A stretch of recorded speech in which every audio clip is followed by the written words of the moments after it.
안녕하세요. 저는 성경 속에 감춰져 있는 하나님의 비밀이 되신 예수 그리스도에 관한 신비의 말씀을 전하는 영마루입니다. 오늘은 지난 시간에 이어서 신약성경 누가복음 23장 29절 한 구절 말씀 속에 기록되어 있는 수태 못하는 이와 해산하지 못한 배와 먹이지 못한 젖이 복이 있다 하리라 라는 제목의 말씀을 통하여 성령 하나님께서 우리에게 가르쳐 주시는 말씀의 깨달음의 은혜를 받고자 합니다. 그럼 누가복음 23장 29절 본문 말씀을 열도록 하겠습니다. 보라, 날이 이르면 사람이 말하기를 수태 못하는 이와 해산하지 못한 배와 먹이지 못한 젖이 복이 있다 하리라.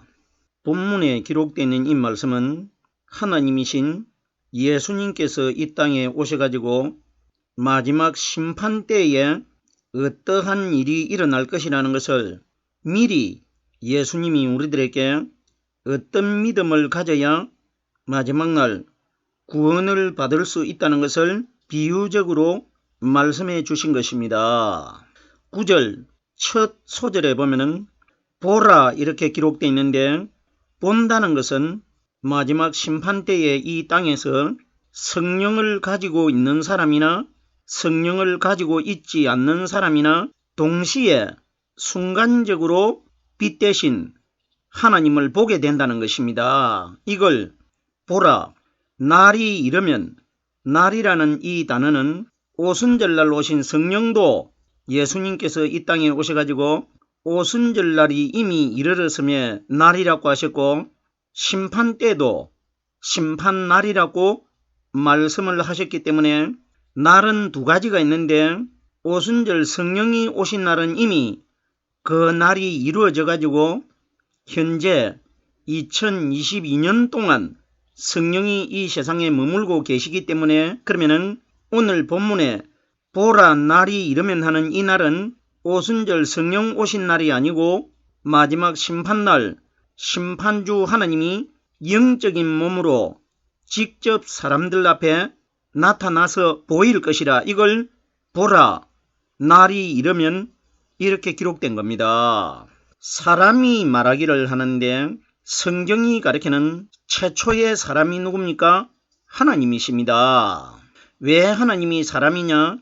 창세기 1장 26절 말씀해 보면은 우리의 형상을 따라 우리의 모양대로 우리가 사람을 만들고 이렇게 기록되어 있기 때문에, 그러면은 아담이 만들어질 때에 하나님 자신과 똑같이 만들어졌기 때문에 우리의 모양대로 우리가 사람을 만들고 하는 것은 하나님이 사람이시기 때문에 아담을 사람으로 이름을 부른 겁니다. 그러면은 날이 이르면 사람이 말하기를 하는 것은 마지막 심판 때에 예수님이 오셔가지고 너희에게 어떤 믿음을 준비해야 된다. 그날 심판날은 세상이 끝이 나는 날이기 때문에 예수님이 이런 말씀을 하셔도 아무 소용이 없습니다. 이러기 때문에 심판 때에 하실 말씀을 미리 이 땅에 오신 예수님이 말씀을 해 주셨기 때문에 우리들이 이 땅에서 예수님이 하신 이 말씀을 통해 가지고 천국을 들어가기 위한 믿음이 어떤 것인지를 준비할 수 있게끔 예수님이 말씀해 주신 것입니다. 사람이 말하기를 하는데, 디모데전서 2장 5절에 보면은 하나님은 한 분이시요 또 하나님과 사람 사이의 중보도 한 분이시니 곧 사람이신 그리스도 예수라. 보세요. 곧 사람이신 그리스도 예수라 하는데, 성경에 보면은 태어나기는 예수님이 먼저 태어났지 않습니까? 성령님은 33살 때에 무덤 속에서 거듭나셨는데, 그러나 무덤 속에서 거듭나신 죽은 예수님 안에 들어 계셨던 그 성령님은 천지가 창조되기부터 계셨던 하나님 아니십니까? 그러면은 오늘 곧 사람이신 그리스도 예수라 하는 것은 예수는 우리와 똑같은 성령을 받은 사람이고 그리스도는 예수님 마음 안에 들어 계시는 하나님이라는 것입니다. 그러면은 사람이신 그리스도 예수라 그러면은 오늘 누가복음 23장 29절에 사람이 말하기를 하는 것은 바로 영적인 사람이신 하나님을 가리켜 말씀하신 것입니다.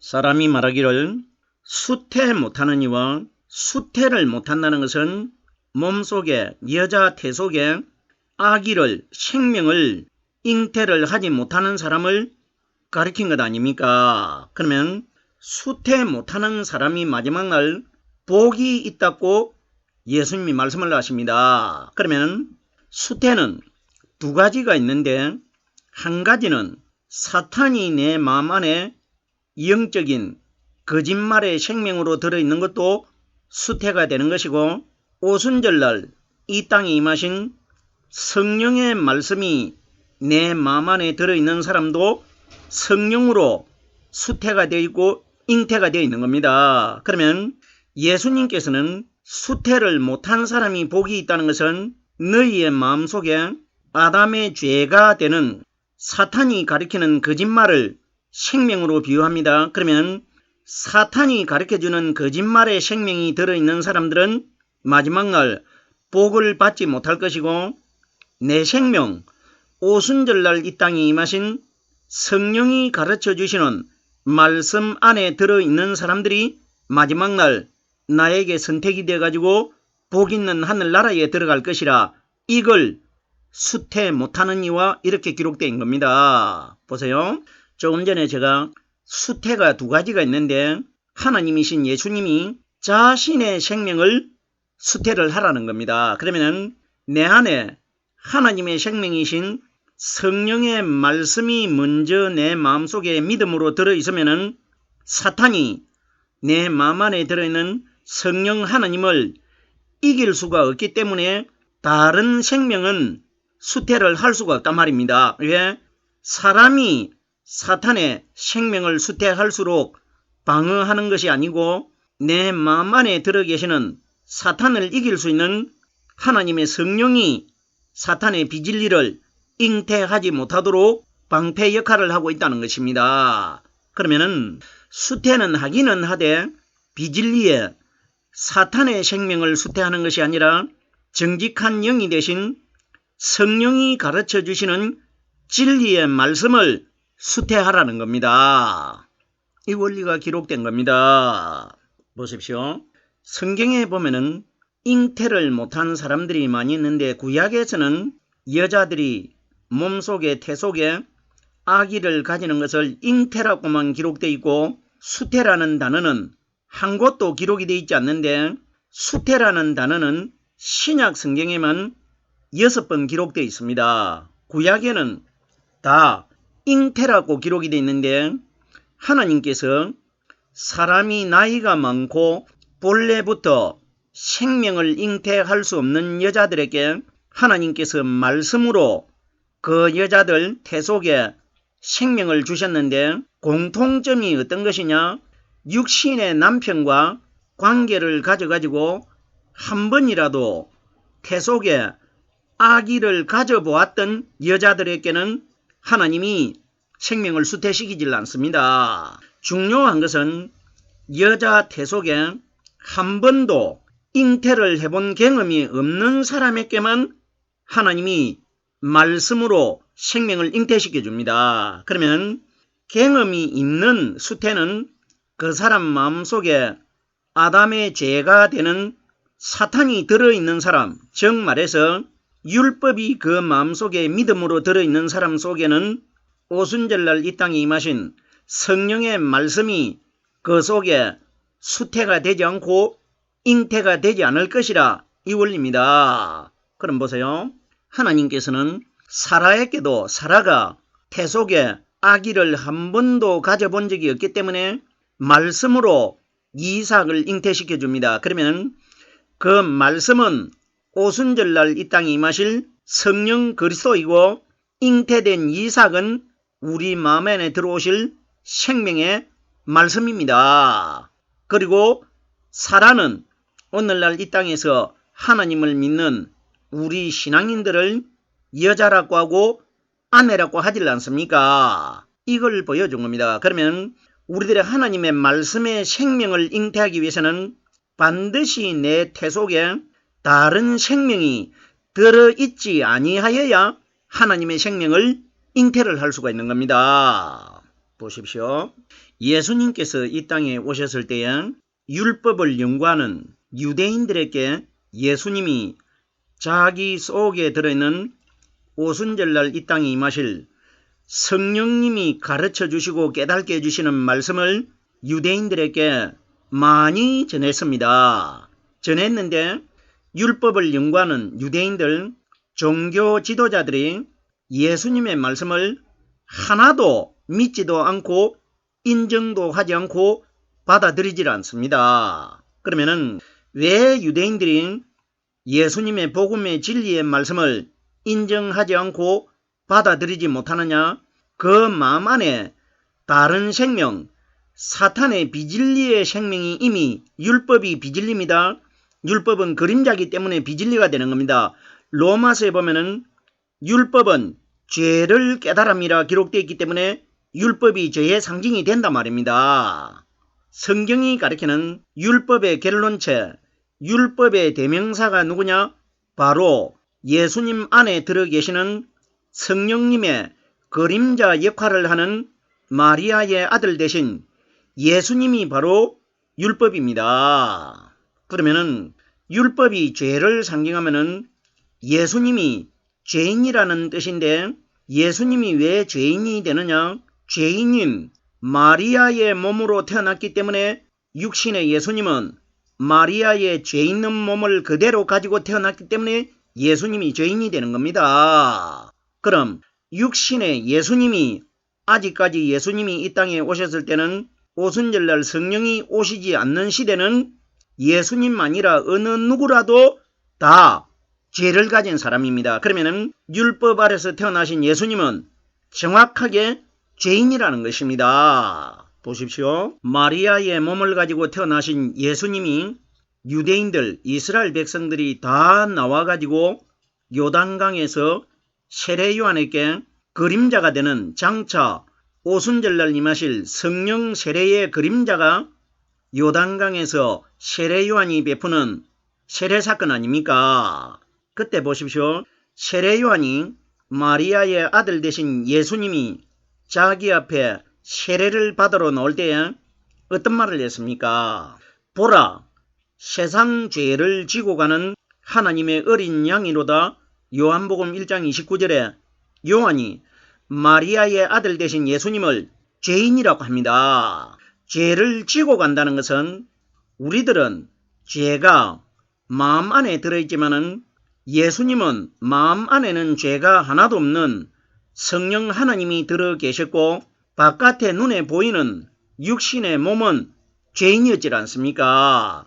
이러기 때문에 만약에 마음 안에 죄가 들어 있었더라면 예수님은 우리를 구원할 수가 없습니다.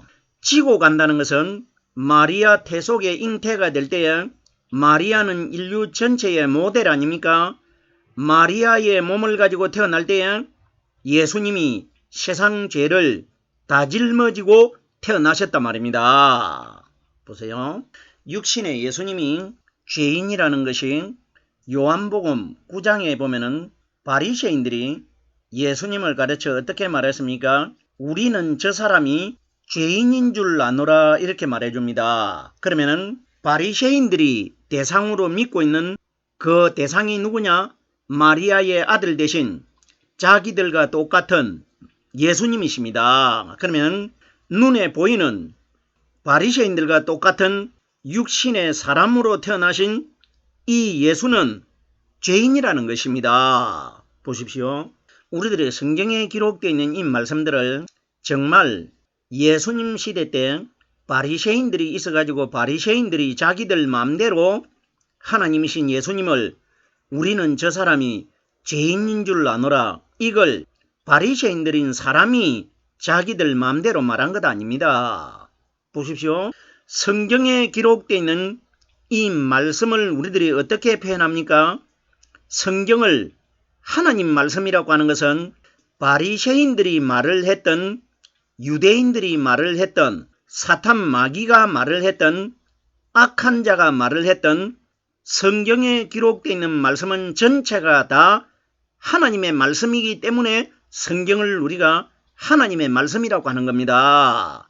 그러면은 바리새인들이 말을 했다는 것은 하나님이 영광의 광채가 나는 그 모습으로 이 세상에 나타나 버리면은 죄를 가진 사람들이 영광의 하나님을 목격을 하고 눈으로 보아버리면은 기절을 해버리기 때문에 하나님이 이 세상에 직접 나타나셔가지고 말씀을 하실 수가 없기 때문에 하나님은 예수님 안에 들어있고 사람인 예수님을 도구로 사용하셔가지고 말씀하시고 있고, 그리고 예수님과 유대인들이 대화를 나누는 것은 그 유대인들 또한 하나님이시라 말입니다. 하나님이 유대인들을 하나님 자신의 도구로 사용하신 것입니다. 그럼 보세요.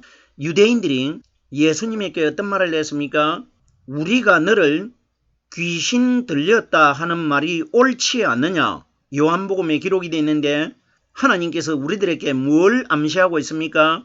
우리와 똑같은 마리아의 아들 되신 이 예수님은 죄를 가지고 있는 우리와 똑같은 사람이기 때문에 옳지 아니하나 하는 것은 정확하게 눈에 보이는 마리아의 아들 되신 예수님은 우리와 똑같은 죄인이라는 것입니다. 제가 수태 못하는 이와 해산하지 못한 배와, 이건 순서를 깨달아 보면은 수태를 못하면은 그 속에 들어있는 것이 없는데 어떻게 해산을 할 수가 있습니까? 그러면은 수태 못하는 것은 해산하지 못하는 것이고 먹이지 못한 젖이 복이 있다 하리라 이렇게 기록되어 있는데, 이 말씀과 비슷한 내용의 말씀이 누가복음 11장 27절과 28절에 이와 비슷한 내용의 말씀이 기록이 되어 있는데, 예수님께서 어떤 지역에서 말씀을 전하고 있을 때에 군중들 속에서 어떤 여자가 한 사람이 일어나가지고 예수님에게 크게 소리를 질렀다고 기록이 되어 있는데, 정말 예수님이 이 땅에 오셨을 때 어떤 지역이라는 것은 성경에 구체적으로 명시가 되어 있지 않는데, 정말 예수님이 복음의 말씀을 전하실 때에 어떤 여자가 한 사람이 일어나가지고 예수님에게 이런 말을 했느냐 안 했느냐, 이런 것은 우리에게 하나도 중요한 것 아닙니다. 우리들은 어떤 예수님이 오신 시대 때에 이스라엘 역사 속에 정말 어떤 여자가 어떤 지역인지는 기록이 되어 있지 않는데, 여자가 일어나가지고 이런 말을 했는데 이것이 그 지역이 어디냐? 그럼 거기가 사람이 얼마나 모였느냐? 예수님이 그때 어떠한 모습으로 이런 말씀을 하셨느냐? 이런 것은 우리에게 하나도 중요한 것 아닙니다. 왜? 하나님이 예수님과 정말로 어떤 여자가 대화를 나누는 사건을 기록하신 것이 아니고, 이 사건은 가상적이든 실제적인 사건이든 우리들은 이 내용 속에서 하나님이신 예수 그리스도와 우리들과의 관계만 깨달아내면 되는 겁니다. 성경에 어떤 실제적으로 이런 역사 속에 이런 사건이 있었느냐 없었느냐, 이런 것은 우리들에게 하나도 중요한 것 아닙니다. 보세요. 누가복음 11장 27절에 여자가 어떤 말을 합니까? 당신을 뵌 태와 당신을 먹인 젖이 복이 있도소이다 이렇게 말해줍니다. 여자는 누굴 말했습니까? 마리아를 말한 겁니다. 맞지 않습니까? 왜? 앞에서 말씀을 전하고 있는 육신의 예수님은 마리아의 아들이 정확하지 않습니까? 그러면 이 여자가 당신을 뵌 태와 당신을 먹인 젖이 복이 있도소이다. 그러면은 마리아가 복이 있고 예수님이 복이 있는 사람이 아니지 않습니까? 왜? 마리아도 죄를 가지고 있고 예수님도 죄를 가지고 있지 않습니까? 무슨 소린지 깨달아져야 됩니다. 그런데 보세요. 예수님께서 여자에게 어떤 말씀을 하셨습니까? 오히려 하나님의 말씀을 듣고 지키는 자가 복이 있느니라 이렇게 말씀해 주십니다. 보세요. 그러면은 마리아 아들이 되는 예수님은 마리아 태속의 잉태가 되셨고 태어나셔가지고 마리아의 젖을 먹고 자랐습니다. 우리들이 이 복잡한 내용을 깨달아야 되는데, 그러면은 어린 아기 마리아의 아들 되는 예수님이 잉태되실 때에 하늘나라에서 가브리엘 천사가 하나님의 말씀을 가지고 내려와가지고 마리아 마음속에다가 말씀을 집어넣습니다. 마리아가 말씀을 받아들였지 않습니까? 이때에 마리아 속에 말씀이 들어갔다는 것은 마리아 태속에 들어있는 어린 아기 예수님 속에 성령 하나님의 말씀이 들어가신 것 아닙니까? 이러기 때문에 예수님이 이 땅에 30살이 되실 때에 천국 복음을 전하실 때에 내 안에는 하나님 아버지께서 말씀으로 나와 함께 계시느니라 이 말씀을 여러 번 말씀해 주셨지 않습니까? 그러면은 여자가 말하는 당신을 뵌 태와 당신을 먹인 젖은 복이 있도다. 그러면 이는 마리아이고 마리아의 아들 되는 예수도 복 있는 것처럼 기록이 되어 있는데, 예수님께서 오히려 하나님의 말씀을 듣고 지키는 자가 복이 있도다 하는 것은 눈에 보이는 너희와 똑같은 내 마음 안에 들어있는 성령의 그림자 역할을 하고 있는 나는 복 있는 사람이 아니고 내 마음 안에 들어 계시다가 오순절날 이 땅에 임하신 성령께서 너희에게 가르쳐 주시고 깨닫게 해주시는 이 말씀을 듣는 사람들이 마지막 날 복 있는 하늘나라에 들어갈 수 있다. 이걸 예수님이 말씀해 주신 것입니다. 자, 보세요. 젖에 관하여 눈에 보이는 예수님 자신은 복이 아니고 예수님 안에 들어있는 성령님을 복이라고 말씀하셨기 때문에, 그러면은 복에 관하여 누가복음 1장 42절 말씀해 보면은 마리아가 산중에 살고 있는 친족 엘리사벳을 찾아갔을 때에 엘리사벳이 마리아에게 어떤 말을 했습니까? 여자 중에 네가 복이 있으면 네 태중의 아이도 복이 있도다. 그러면 여자 중에 네가 복이 있다는 것은 마리아가 복이 있는 것이 아니고 마리아 속에 들어있는 마리아의 아들 예수도 복이 아니고 어린 아기 마리아의 아들 되신 예수님 안에 복이 되신 성령의 말씀이 들어 있습니다. 그러면은 엘리사벳이 여자 중에 네가 복이 있고 네 태중에 아이도 복이 있다는 것은 아이도 복이 아니고 여자인 마리아도 복이 아니고 어린 아기 예수님 속에 들어있는 성령이 가르쳐 주시는 말씀이 복이라는 겁니다. 그러면은 해산하지 못한 배와 먹이지 못한 젖이 복이 있다 하리라. 성경이 가리키는 젖이 뭡니까? 베드로전서 2장 2절에 보면은 갓난 아이들같이 순전하고 신령한 젖을 사모하라. 이는 이로 말미암아 너희로 구원에 이르도록 자라게 하려 함이니라. 이렇게 기록되어 있습니다. 그러면 성경이 가리키는 젖이 뭐냐? 오순절날 이 땅에 임하신 성령께서 우리에게 가르쳐 주시는 말씀을 젖이라고 합니다. 그럼 보세요. 수태 못하는 이와 해산하지 못하는 배와 먹이지 못한 젖이 복이 있도다. 이 대상이 누굽니까? 처녀입니다. 처녀는 임신을 안 해야 처녀가 맞질 않습니까? 결혼을 안 해야. 이것이 누구냐? 신랑 대신 그리스도를 기다리고 있는 이 땅에 성령으로 말씀 깨달은 신앙인들을 예수님이 비유적으로 말씀하신 것입니다.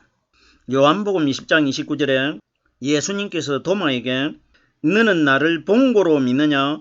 보지 못하고 믿는 자들은 복되도다. 그러면 보이는 분은 그림자가 되신 마리아의 아들 되신 예수님이었고 보이지 않는 분은 오순절날 이 땅에 임하신 영이신 성령을 가리킵니다. 그러면 육신의 눈에 보이는 예수를 믿는 사람들은 마지막 날 복 있는 하늘나라에 못 들어가는 것이고, 예수님 안에 들어 계시다가 오순절날 이 땅에 임하신 사람의 눈에 보이지 않는 성령 그리스도를 통해서 말씀 깨달은 사람들만 복 있는 하늘나라에 들어가게 될 것이라, 이것이 기록되어 있는 것입니다.